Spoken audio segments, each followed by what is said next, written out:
Welcome, everyone. A very warm welcome to our first podcast episode of 2023 and our first guest, Ryan Johansen. Ryan is a customer success leader based in Boston he's gone through the full customer success journey. So Ryan started off as an individual contributor as a CSM. He's moved up to a manager, to a director, and then into more leadership roles. And as a first-time manager at a startup in customer success, Ryan actually ended up in hospital because of a mental breakdown caused by workplace stress. And after this, what he did was he put a renewed focus on mental health and really found that by putting your mental health first can actually have some fundamental career benefits for you. So we're really excited to have Ryan here today to talk about this and the impact of mental well-being, of burnout, of workload stress here. And what he's done since then, he's been driven by the desire to help people avoid this situation. And he started doing some presentations around how you manage stress as a CSM, but found that this took off really quickly. And he's gone on to help, I think you said, Ryan, it's thousands of customer people, of individuals, literally dozens, if not hundreds of organizations. And you now help provide training programs on how to manage stress, improve productivity, and really change work in the workplace for the better. So a huge undertaking. And today, Ryan's going to share some of his story with us today that I think starting 2023, we know there are some challenges. There's a lot of organizations going through huge layoffs now. We know there are economic challenges still. So I think it's going to be a really cool conversation. Welcome, Ryan. We're really excited to have you with us. Yeah, thanks for having me. I love talking about this topic, and I'm super excited to dive in today. Ryan, look, I've given a brief intro there, but I'm sure you can do a better job there. So please go ahead. Tell us a bit about your own journeys that brought you into customer success, then what got you down the route you're in now, what you're doing now, and what your plans are for 2023.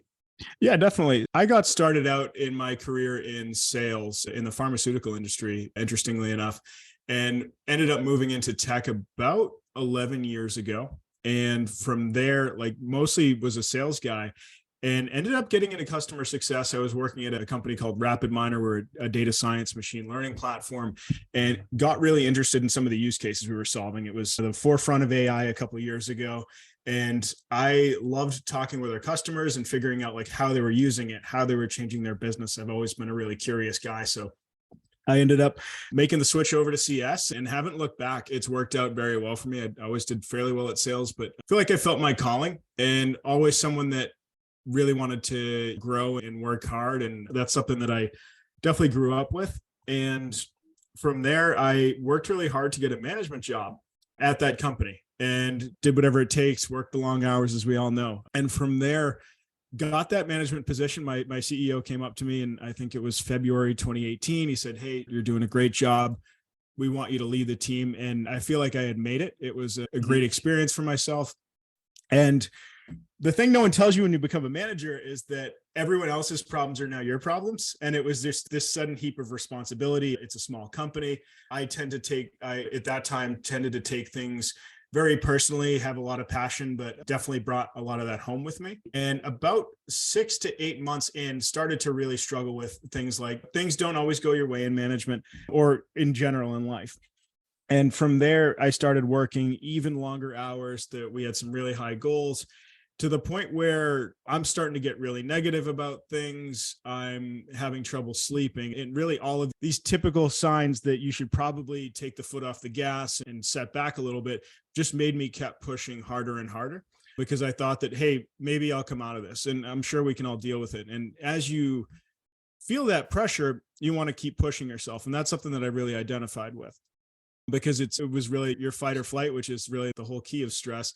So I kept pushing myself. And the last thing I wanted to tell is how I was doing to anyone, especially my leaders, because they had taken a chance on me. I wanted to make them look good. I wanted to make myself look good. But then it started to affect my health. I started having panic attacks all the time. I'm having trouble sleeping, really irritable. I withdraw from a lot of my social activities, things that I actually like doing, because I was so afraid of failing. So I keep pushing myself. And then it hits about the 11-month mark, and it's our Q4. We have a couple big renewals coming in, really close to the target. And then I walked in, and it was like almost an out-of-body experience. I walk into the office and I feel my whole body start to almost break down. I'm having a massive panic attack as soon as I walked in the threshold. So I just grabbed my boss. I told him what was going on.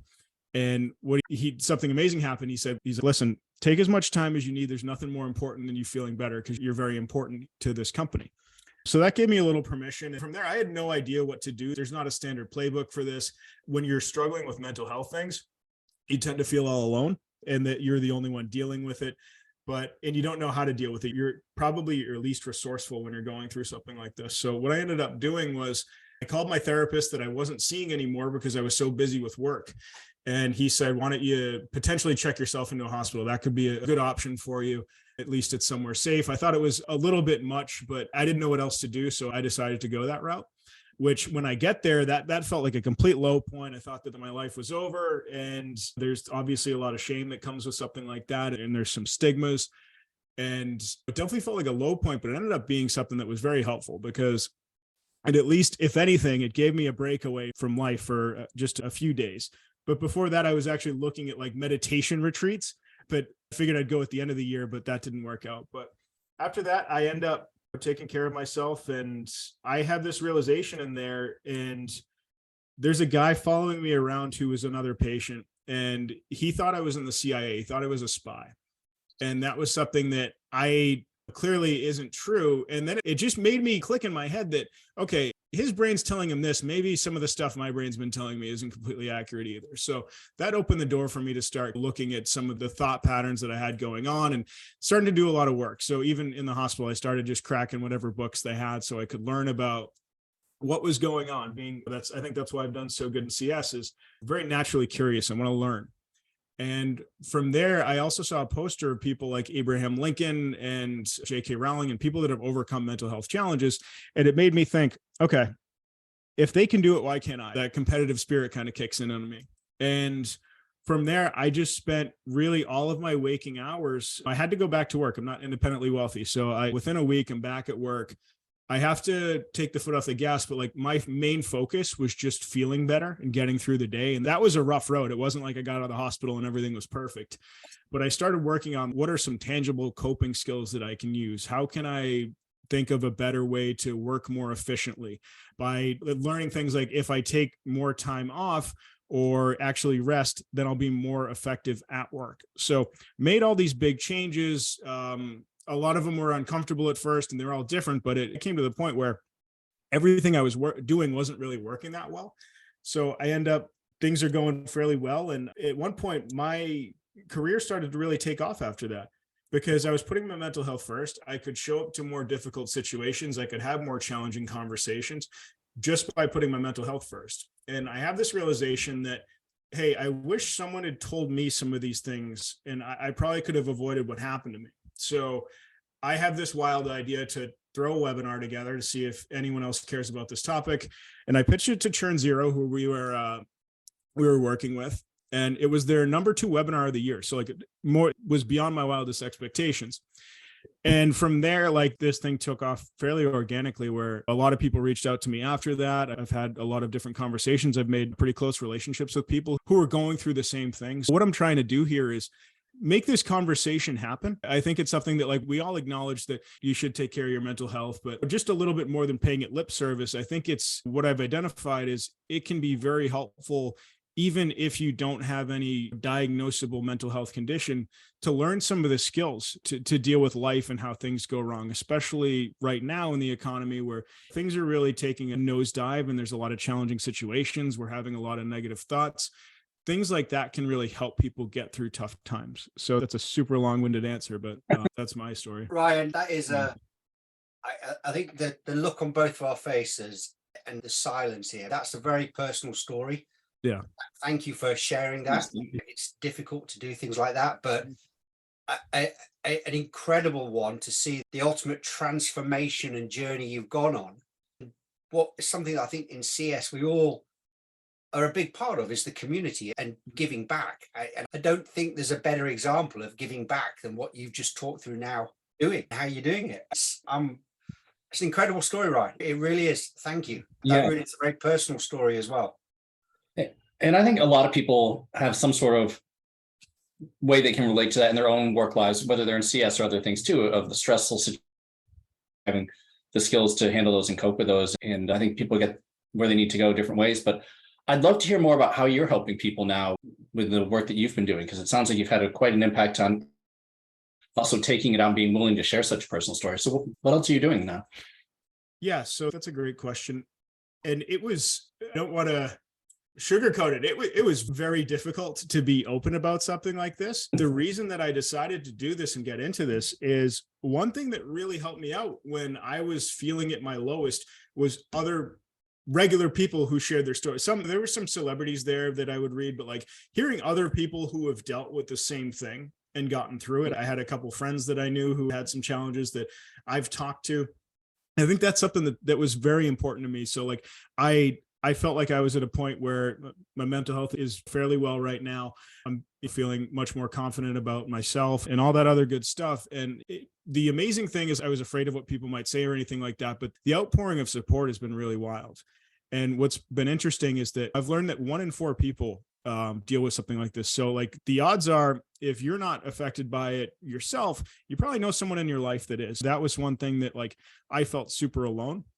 But the specific ways that I'm helping people with it is what I really got started off with is that building out webinars for people. What I'm doing right now is it's mainly training programs where like I'll sit down with a company and I start out with a stress test to identify, which I've built out to identify like what are the biggest challenges that people are facing. Stress can go in a million different ways. We're all experiencing different things. Some things might bother one person more than another, but like really trying to find what are the skills that this team needs to build in order to work at an optimal level. So things you might find are like, especially in CS, like they're handling a lot of conflict and the people aren't really ready for that, or having difficult conversations. That's another thing that like you have to get comfortable with as CS. So that's been a very popular thing that I'll do a lot of lessons about. And then also I do a fair amount of coaching. And that's something where like I'll obviously hop on a call with someone and identify what are some of the challenges that they're having, talking through some things like that. Then I think one of my favorite things to do is I run a newsletter every week that's obviously free to sign up for that, and just sharing. And what's been really helpful is I write it to myself a few years ago. It's obviously helpful for a lot of people that I've heard, but it keeps me in check too. I want to stay on this path. And that's another thing that I've heard is if you want to take care of your own mental health, it's very important to like help other people because that takes the focus away from your own challenges. So that's been important for me. Oh, I like that. Yeah. I loved what you said, Ryan, about when you were in hospital and that the other patient that was there thinking you were from the CIA. I mean, that then became a kind of a turning trigger point for you. Yeah. How did you go about then, once that moment had happened, what did you actually do? What are some of the steps you took to say, actually, that's made me rethink and I need to now question the way I'm thinking? What's the process there? Yeah, that's a great point too. I think what really got me going there is obviously that was more extreme example of thinking that someone's in the CIA, which I guess you never know, but I can confirm I'm not in the CIA. But so he says. Yeah, exactly. Yeah, I don't have that much room on my plate. I got enough going on. But with something like that, it made me think that like maybe my thought patterns aren't right. And I looked up a book on cognitive behavioral therapy, and that's something where you're typically talking through or thinking through how your thoughts get distorted and how to think of it in a more helpful way. Because an interesting thing that I found out is that your thoughts aren't necessarily true or false. It's more helpful to think of your thoughts as helpful or hurtful. So it's one of those things where like you can just get a better understanding of them by asking a few different questions, which can be very helpful. Trying to bring objectivity to it is something that's very helpful. My standard answer for a lot of stuff is like just reading multiple different sources on it, learning as much as I can. And then, you tend to get conflicting reports. So you have to figure it out for yourself too. I think it is. It's that wide experience and knowledge you take in. I think, like you say, one of the skills that I think we're very privileged to have in customer success, and I think more so than other fields, is that curiosity. We want to know about people. We want to know about situations. And it does. I'm a big avid reader. It is. There's so much more you can learn. Again, phenomenal story there, Ryan. Yeah. I'm curious as well, too, having the experience that you did and also working in CS, where do you think CS leaders could be more attentive to their team or help with their own development? Because I remember when I was a first-time manager and trying to figure it out, like there's a lot on your plate of, okay, I need to be an expert in my subject matter, but now I've got this team that I'm responsible for and I've never done this before. So I think a lot of first-time managers struggle with the role for getting their sea legs under them kind of thing. But I'm curious though, for CS, since it is a stressful job and dealing with stressed out clients as well too, where do you think more leaders should be and how should they help their teams? Yeah, that's a great question. And I think I mightily struggled as a first-time manager. And that was probably half of the equation that ended up creating that story that I told you. And I think that's one thing that companies don't probably provide enough training for people to get up and running. A lot of it you're going to learn, but it's not just the nuts and bolts of managing a team. You're going from, if you're an individual contributor and you get promoted, you tend to be very good at your job. And then you change into a brand new position that you're doing for the first time. So that mental adjustment can be very challenging for a lot of people. So that's one thing that I think I actually teach a first-time manager training course with a company called Electives. And that's been pretty helpful too. And what I did for that is the same thing. What's everything I wish I learned a few years ago? And thinking of things like that. And I think one of the most helpful things that will be really useful for people is changing a lot of the belief patterns of you need to be more comfortable with failure. And that's something that as I got closer to our CEO and other leaders at the team, they shared a lot of experiences where they've made mistakes, but they've learned from it. So I think just relationship with failure as a leader is something that you really want to unpack and understand that we all know the story of Michael Jordan didn't make his high school basketball team and Colonel Sanders tries to sell his recipe 8,000 times. But when it's yourself, it feels a lot more uncomfortable. So really working on that belief and making sure that's something that you can get a little bit more comfortable with and trying new things.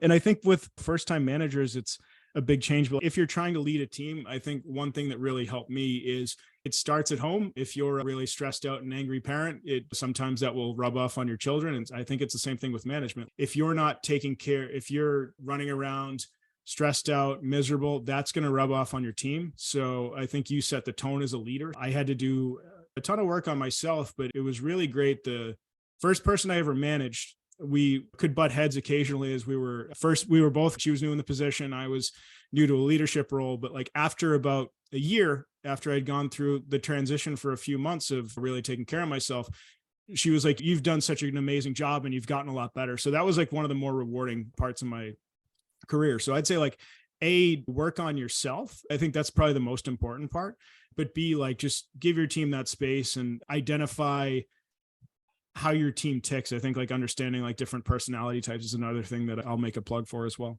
Mm-hmm. Absolutely. That thing about stress outside of work as well. Many of us are parents. I've got two teenagers. You've got to try and balance it all as well. We're much more than just our jobs and our position and work, but everything impacts each other. And it's really important. And I think having seen my two children as well, you can see how I think the pressures today are bigger on them than they were on us.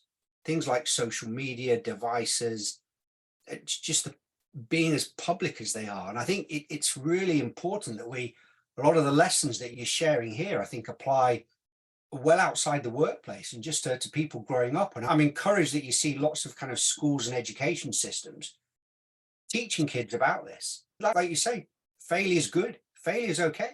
But talking you through the lessons there and everything. And it's really encouraging to see them coming through and learning that. Yeah. And I love what you're saying about taking care of yourself first. I think it was like the airplane, you got to put the air mask on yourself before you put on the Great example. And if you don't have any juice in the tank here, you're not going to be any good to anyone. I found in my journey a while ago, I started to prioritize as well, putting aside time every day that I can go for a swim or I can go and read a book or do whatever I want to do. And at first I felt very guilty. Oh, this is not productive time. I should be working. And I've come to realize that on the days when I do take care of myself first, whether that's exercise or something else, I'm more relaxed and I have better ideas and I'm more effective going through. So I actually now prioritize the time and I have it blocked out on my calendar every day for an hour and a half. This is my time. What practical tips do you have for CSMs, either frontline folks or leaders, of how they can be more attentive to their mental health on a daily basis? What are some little things that they could do that would make a big difference? Yeah, I'm big on blocking off time for yourself. That's a very important thing. If you think of your brain like a muscle. If it's constantly in use, it gets fatigued. And then that's why at the end of the day, after you've been on your 10th Zoom call of the day and you're nonstop, that your brain feels like mashed potatoes. But As far as more practical things that you can do, my biggest one that I recommend to anyone is to not start the day on email. That's something that I tried as an experiment that I still go with. And I think there's a couple reasons why. And when you check your email first thing in the morning, it sets you up for a distraction right away. It also you can immediately be miserable because you can get bad news as soon as the day starts. And like before you're out of bed, you can be in a bad news. And like that, I was constantly holding on to my phone all the time and just checking it. And usually the reason we go to email is we're looking for a dopamine release. So we're hoping for good news. And you throw up that phone, and then if it's bad news, then it's even more disappointing because you were hoping for a certain expectation, and that can make you check your phone even more. So what I advise people to do is at the end, I have this shutdown routine that I write out the top 3 things that I want to accomplish in the morning. Could just be one, but just what are a couple actionable things that even if the rest of the day blow up, I would still feel like I've accomplished something or moved something important to me forward, especially in CS. You have to work with so many other customers and counterparts within the org, but write out those 3 things. And then I start my day on those 3 things instead. So I don't check my email for the first hour of the day. I tend to start a little bit earlier. I'll get a workout in and then I'll do those 3 things. And then immediately, instead of just feeling like I am behind the 8 ball as soon as I wake up, which newsflash, you're never going to be on top of your email. That email is always going to come. So it's one thing that you're chasing the dragon that you're never going to get. But as soon as you get that email, as soon as you get those things taken care of, you're in a more positive mood. You feel more accomplished and you've actually gotten some work done. And from there, like and people are very hesitant to try that out, but I read a book called Deep Work, and they had talked about something similar about that. And that's one that I highly recommend. But I told my boss and I wanted to do an experiment. And I was like, hey, and the way I framed it is I'm not going to be available for the first hour. Everyone that needs me has my phone number. They can call me, but I want to try this out to see if I can be more productive. So any probably rational human is going to say, okay, go for it. And the rest is sort of history. Wow. Email, absolutely. But over the last couple of years, particularly, we've seen things like Slack, Teams. Oof, yeah. How do you apply the same methodology to that? Yep. I don't have alerts on anything, whether it be Slack, Teams, email, text. It's almost it's a situation where I'd rather be in control of my day, because I think obviously you want to be responsive, and I still check things even probably more than I should. But I know that some people might recommend checking it twice in a day. I don't think that's the most realistic thing. I'd love to get to a position in life where I could actually do that. I think my productivity would skyrocket. But one of the other things that like I talk a lot about in some of the courses that I teach is about multitasking. That's something where that's one of the biggest culprits that's making us miserable as a working society, because you have all of those devices, you're having to manage multiple different avenues like that, and your brain's being compartmentalized. Whereas if you just focus on one thing at a time, you're going to be a lot happier. You can be in more of a flow state and you get more accomplished. But I think with multitasking, the numbers are that like it can take you, if you're doing like 3 things at a time, it can take you get about 20% of the amount of the work done. So like it reduces your productivity by 80%. It increases your stress levels by 40%. So it's one of those things where if you can avoid it as much as possible, instead trying to do like that more focused work while you can, that helped me get a lot more done in less time. And that's one of the other things that I tried to solve for getting out of the hospital is like, A, how can I feel better and get through the day and deal with some of those thoughts? But B, it was like, the way I'm working is totally wrong. So like, how can I make that more effective? So that's one of the main things I solve for is like, how can I still be a top performer, but work way less hours and still have a life? I think you've probably answered this question I'm going to ask you now with that comment there. But when you've started doing this coaching, this teaching, you're doing more. You've still got your day job. Yeah. So I was going to say, how do you do it without it becoming too much workload again? But I think from what you've said there, you've learned to be more effective with each of those, so you can pack more in.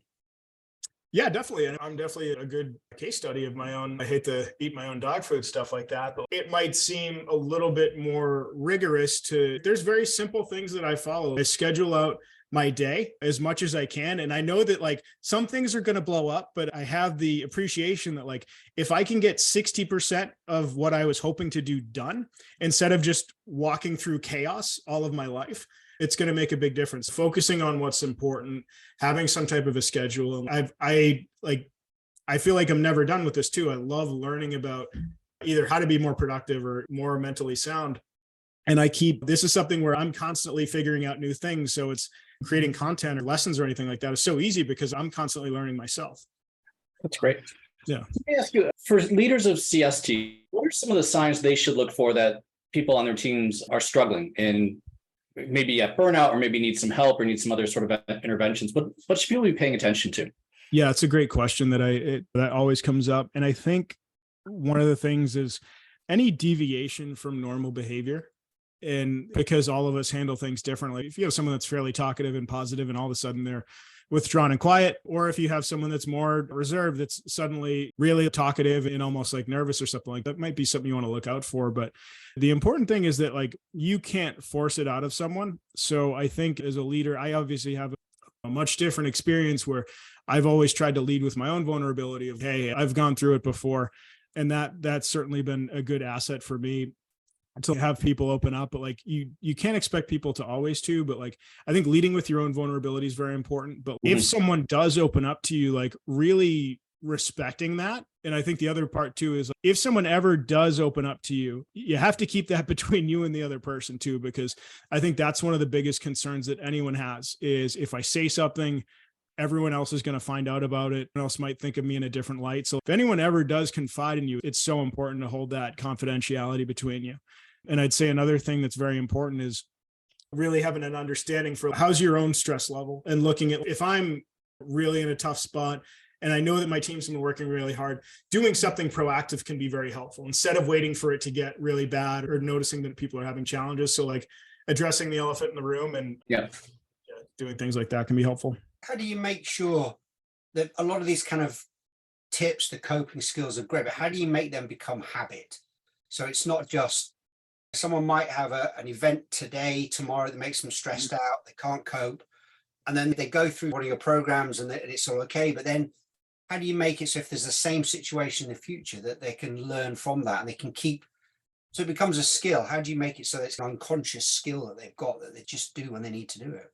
Yeah, definitely. And I think a lot of these things come down to practice because some of them are uncomfortable or different, or some of them seem so simple that they won't work. Or it's like one of the things that I try and do that I think I do a fairly well job of is like doing after learnings with any sessions that I do. So like just sending helpful tips to make people keep following up and trying some of the things that we've talked about. But one helpful exercise that I always try and get across that can be very helpful is at the end of the day, you need to participate in your own rescue mission. So it comes down to some of your own practices and what you're working on, but is a gratitude exercise where like that this is recommended by like the Mayo Clinic, which is one of a lot of different actual hospital systems recommend this, but a gratitude practice is something where like you just write down 3 things every day that you're helpful for, which just sounds like the stupidest thing that's just so simple that's never going to work. Like the studies on that are actually phenomenal. And that's something where I had to do that too, even though I felt at the bottom of the barrel, like a real low point that I would try and I would start writing those things out. And it actually did make a difference. I think the other challenging thing is with a lot of these skills, we're in a society where we expect you put a LinkedIn statement out and you get the likes and it's that immediate feedback loop where a lot of these things, it takes some time for things to work. So I think my hand was forced because the alternative reality was so miserable that it made me try that out. But I think what can be really helpful is like just sticking with something and giving it time until you see the benefits, like things like meditation too. They do take time to work, but it can be a huge difference. I think that, like you say, when you had that episode at your organization and spoke to your manager himself, having that support at the organization is critical. And this is why this is such an important topic for every company, every individual to really look at and consider. Make sure that your friends, your colleagues, they're okay. Because I hate to think the situation, but if you don't have that support at work, this could be a very different conversation if you hadn't had that. And it is. I think we've got to be thankful that a lot of organizations are and individuals really are already thinking about this. Yeah, there's companies doing a phenomenal job at this. I think it's an area where this happened to me back in 2019 and it wasn't really talked about as much. There were some rumblings of it, but I think COVID, one of the helpful things is like that started this conversation and made it a lot more open for people. Yep. But I think with businesses, like it's it's a big hairy elephant. It's a tough thing we don't know where to start with how to help people or how to do things like that. And you're not sure where individual responsibility and company responsibility fall in. But I would advise any company is don't be afraid to take a small step, because you're not going to come out with this like world-class mental health program tomorrow. Everyone's figuring it out, but you can't do nothing anymore. That's because even though the economy is getting a little bit tighter, people have options, especially people like high-level talent can and will go other places. And I think your top performers are also very susceptible to burnout as well. So that's one thing that like I've made very much on any opportunity looking at is like, is this place somewhere that's I don't want to be. And I think another thing that companies might think of differently, or people in a leadership position, is the mental health thing isn't about coddling. It's about making sure that like you can understand people and let them be themselves, but to also help them build skills to handle difficult times. As opposed to just, because one of the more popular ones that people do is they'll give people a couple days off a year or something like that to recuperate. And that's one of these like things that is helpful. But if you have to go back to the same job that is causing all the stress to begin with, then that's not really going to be the most impactful thing. So that's why I think what I'm doing is really going to start growing even more, because having people, instead of trimming the weeds, you're actually pulling them out and helping people like really get to the core of the issue and get ahead of things. Almost that analogy there is brilliant. You almost want to stop the weeds growing in the first place, don't you? Yeah. Because it is. Yes, have 2 days out, but you go straight back in. You've not learned anything. Ryan, this has been a phenomenal conversation. What we always like to do is give our guests a bold challenge question. We had one in mind, and I'm still going to ask the same one because I think it's still relevant. But what do you see as what's the number one thing, or bold action as we call them, that a practitioner in customer success can take either as an individual contributor or as a leader to help them manage stress, avoid burnout, and to manage situations like this? So if you narrow it down to, it's a big ask, what's the number one thing that they can do?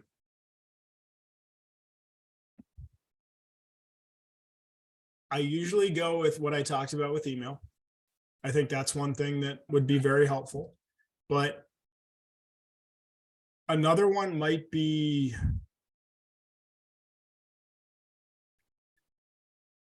learn more about yourself. So I think with that, everyone's affected by stress differently. We all have different things that get us bothered, different negative belief thoughts. So I would say pick up any book. I'm happy to recommend things, but try and improve your emotional intelligence. I think that's one thing that can have very large cascading effects, whether you're a leader running a huge team or whether you're just an individual contributor, because that can have positive effects. If you can learn to handle more challenging situations or build resilience, whatever you want to work on. And that's like the one thing that I'm trying to get across to people is you have the power to build your own skills. You can look at any weaknesses. There's YouTube, there's books, there's really we live in an age of limitless information that's freely available. So work on one thing that you're challenged with. And that can have, if you get angry really easily, not only will working on that help out your career or handling more difficult situations, it's going to make your home life a lot better. And that's going to make the life of the other people in your home better and the people that they interfere with and they interact with. So I'd say that the thing is figuring out weakness or something that you'd want to work on and dedicate 10 minutes a day to it. You don't have to do this major overhaul or like a cleanse or a 10-month meditation trip or anything like that. Just take a simple step and work on something. Awesome. 10 minutes a day, brilliant. Because people, I think, see a lot of these things, I can't do it, it requires me to do it, change it. 5-10 minutes a day, easy. We've all got that. Ryan, please, could you give a shameless plug for yourself, what you're doing, how people could reach you, if they wanted help from you, just give an insight more into kind of the training and things that you do. Yeah, for sure. So my website is ryanjohansen.me. Hopefully you can link it in the episode, but I would recommend, if you're, like I talked about, taking that first step, it is very important. And just what I do is primarily work with companies and put on trainings, either like a one-off program. The most popular one I have is feel better, work better, perform better. So it's a 3-step training program where the first thing we talk about is how to manage stress. The second part is how to work in a more structured way that's going to actually make you a better performer, but reduce some of your stress. And then the third is perform better. So like things like building mental resilience, setting goals. It's really a step-by-step process to go from really overwhelmed and struggling to performing at a very high level. So I think the opportunity with a lot of companies right now is like, this is not only is like taking care of your team's mental health and teaching them things like this, obviously a nice thing to do and a very rewarding thing to do, but it also makes business sense. If you have people who are showing up in a good mind state every single day, you're going to have a better performance at work. I have no doubt about that. So definitely reach out to me through that website and you schedule a call. I'm happy to talk through anything. Ryan, I've signed up for your newsletter this morning. Yeah, thank you. This has been a super, just listening, the conversation. I think it's, for me, this has been one of the best ones we've done. Yep. I'm really excited to what people are going to Awesome. say. And I'd love to have you back later on in the year to come back and talk more about how this has gone and what changes you've seen and things. Yeah, I love talking about this stuff. Yeah, I really appreciate you having me on, and it's always good to give back and talk to people about this. I'll yell on the soapbox is for anyone who will have me. So thank you so much. Thank you. Appreciate it.